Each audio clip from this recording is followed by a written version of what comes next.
महागाव शहरातील विविध समस्या सोडवण्यासाठी भाजपचे पदाधिकारी यांनी आमदार किसन वानखडे हे महागाव येथील साईनगरच्या वॉल कंपाऊंडच्या उद्घाटनाप्रसंगी आमदार वानखडे महागाव येथे आले होते।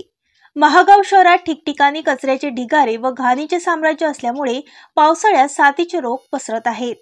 त्यावर उपाययोजना करून कचऱ्याच्या ढिगाऱ्याची विल्हेवाट लावावी। तसेच पंतप्रधान आवास योजनेअंतर्गत 2,50,00,000 रुपयांचा निधी आला असून 2019 पासून घरकुलाचे हप्ते थकीत आहेत।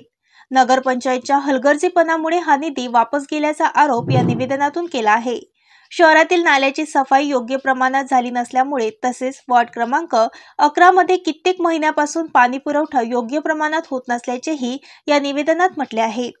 या समस्येवर कायमस्वरूपी उपाययोजना करावी अशा आशयाचे निवेदन आमदार वानखडे यांना देण्यात आले असून या प्रसंगी विवेक नरवडे, दीपक तायवाडे यांच्यासह अनेक भाजपाचे पदाधिकारी उपस्थित होते।